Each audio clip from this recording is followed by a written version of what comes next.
ద్వితీయోపదేశకాండము మొదటి అధ్యాయము. యోర్దాను యువతలనున్న అరణ్యములో అనగా పారానుకును, తోపెలు, లాబాను, హజేరోతు, దీజహాబను స్థలములకు మధ్యనూపునకు ఎదురుగానున్న అరాబాలో మోషే ఇశ్రాయేలీయులందరితో చెప్పిన మాటలు ఇవే. హోరేబు నుండి శేయీరు మన్యపు మార్గముగా కాదేషు బర్నేయ వరకు 11 దినముల ప్రయాణము. హెష్బోనులో నివసించిన అమోరీయుల రాజైన సీహోనును, అష్తారోతులో నివసించిన బాషాను రాజైన ఓగును ఎద్రెయీలో హతము చేసిన తరువాత 40వ సంవత్సరములో 11వ నెల మొదటి తేదీని మోషే ఇశ్రాయేలీయులకు బోధించుటకై యెహోవా తనకాజ్ఞాపించినదంతయు వారితో చెప్పెను. యోర్దాను యువతలనున్న మోయాబు దేశమున మోషే ఈ ధర్మశాస్త్రమును ప్రకటింప మొదలుపెట్టి ఇట్లనెను.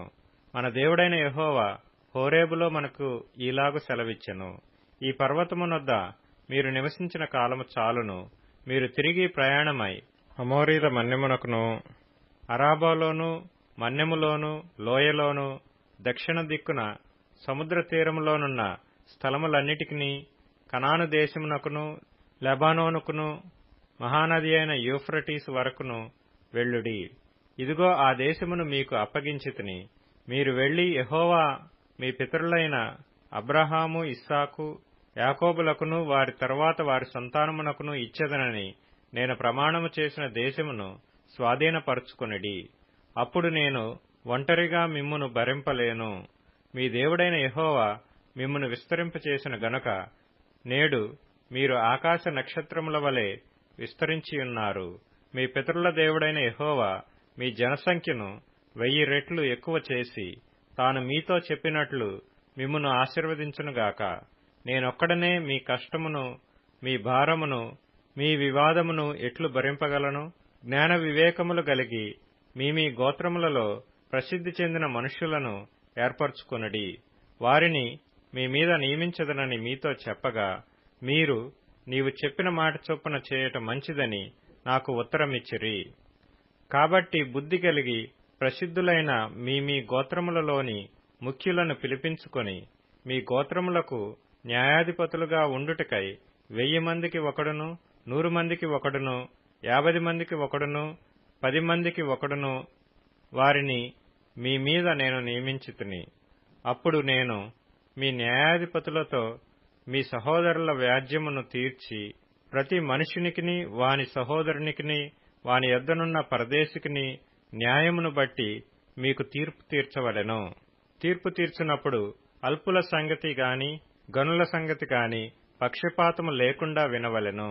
న్యాయపు తీర్పు దేవునిదే. కాబట్టి మీరు మనుష్యుని ముఖము చూచి భయపడవద్దు. మీకు అసాధ్యమైన కఠిన వ్యాజ్యమును నా యొద్దకు తీసుకొని రావలెను. నేను దానిని విచారించదనని వారికి ఆజ్ఞాపించితిని. మరియు మీరు చేయవలసిన సమస్త కార్యములను గూర్చి అప్పుడు మీకు ఆజ్ఞాపించితిని. మనము హోరేబు నుండి సాగి మన దేవుడైన యెహోవా మనకాజ్ఞాపించినట్లు మీరు చూచిన ఆ ఘోరమైన మహారణ్యములో నుండి వచ్చి అమోరీల మన్యపు మార్గమున కాదేషు బర్నేయకు చేరితిమి. అప్పుడు నేను మన దేవుడైన యెహోవా మనకిచ్చుచున్న అమోరీయుల మన్యమునకు వచ్చియున్నాము. ఇదిగో నీ దేవుడైన యెహోవా ఈ దేశమును నీకు అప్పగించెను. నీ పితరుల దేవుడైన యెహోవా నీతో సెలవిచ్చినట్లు దాని స్వాధీనపరచుకొనుము. భయపడకుము, అధైర్యపడకుమని నీతో చెప్పితిని. అప్పుడు మీరందరూ నా యొద్దకు వచ్చి మనకంటే ముందుగా మనుషులను పంపుదము. వారు మన కొరకు ఈ దేశమును వేగుచూచి తిరిగి వచ్చి అందులోనికి మనము వెళ్లవలసిన త్రోవను గూర్చియు, మనము చేరవలసిన పురములను గూర్చియు మనకు వర్తమానము చెప్పుదురంటిరి. ఆ మాట మంచిదనుకొని నేను గోత్రం ఒక్కింటికి ఒక మనుషుని చొప్పున 12 మనుషులను పిలిపించితిని. వారు తిరిగి ఆ మన్యమునకు పోయి ఎష్కోలు లోయకు వచ్చి దాని వేగు చూచి ఆ దేశ ఫలములను చేతపట్టుకొని మన యొద్దకు తీసుకొని వచ్చి మన దేవుడైన యెహోవా మనకిచ్చుచున్న దేశము మంచిదని మనకు తెలియజెప్పిరి. అయితే మీరు వెళ్లనొల్లక మీ దేవుడైన యెహోవా సెలవిచ్చిన మాటకు తిరగబడి మీ గుడారములలో సణుగుచు యెహోవా మనయందు పగబట్టినందున మనలను సంహరించునట్లు అమోరీయుల చేతికి మనలను అప్పగించుటకు ఐగుప్తులో నుండి మనలను రప్పించి ఉన్నాడు. మనమెక్కడికి వెళ్లగలము? మన సహోదరులు అక్కడి జనులు మనకంటే బలిష్ఠులను ఎత్తరులునై ఉన్నారు. ఆ పట్టణములు గొప్పవై ఆకాశమునంటూ ప్రాకారములతోనున్నవి. అక్కడ అనాకీయులను చూచితిమని చెప్పి మా హృదయములను కరగజేసిరని మీరు చెప్పితిరి. అప్పుడు నేను మిమ్మును చూచి దిగులు పడకుడి, వారికి భయపడకుడి. మీకు ముందర నడుచుచున్న మీ దేవుడైన యెహోవా మీ కన్నుల ఎదుట ఐగుప్తులోను అరణ్యములోను మీ కొరకు చేసినట్టు మీ పక్షముగా యుద్ధము చేయును. మీరు ఈ చోటికి చేరు వరకు మీరు వచ్చిన మార్గమంతటిలోనూ మనుష్యుడు తన కుమారుని ఎత్తుకొనున్నట్లు మీ దేవుడైన యెహోవా మిమ్మును ఎత్తుకొని వచ్చిన సంగతి మీరెరుగుదురని మీతో చెప్పితిని. అయితే మీకు త్రోవ చూపించి మీ గుడారములను వేయవలసిన స్థలమును మీకు సిద్ధపరచునట్లు రాత్రి అగ్నిలోను పగలు మేఘములోను మీకు ముందర నడిచిన మీ దేవుడైన యెహోవా యందు మీరు విశ్వాసముంచలేదు. కాగా యెహోవా మీకు చెప్పిన మాటలు విని బహుగా కోపపడి నేను మీ పితరులకిచ్చెదనని ప్రమాణము చేసిన ఈ మంచి దేశమును ఈ చెడ్డతరము వారిలో యెఫున్నె కుమారుడైన కాలేబు తప్ప మరి ఎవడనూ చూడడు.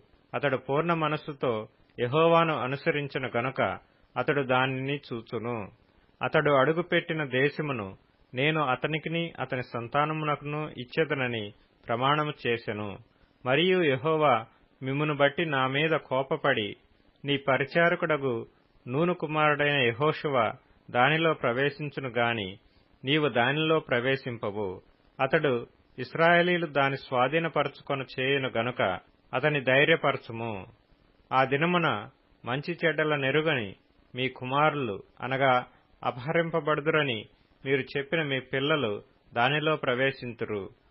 దానిని వారికిచ్చెదను, వారు దానిని స్వాధీనపరచుకొందురు. మీరు తిరిగి ఎర్ర సముద్ర మార్గముగా అరణ్యమునకు ప్రయాణం చేయుడని చెప్పెను. అందుకు మీరు మేము యెహోవాకు విరోధముగా పాపము చేసితిమి.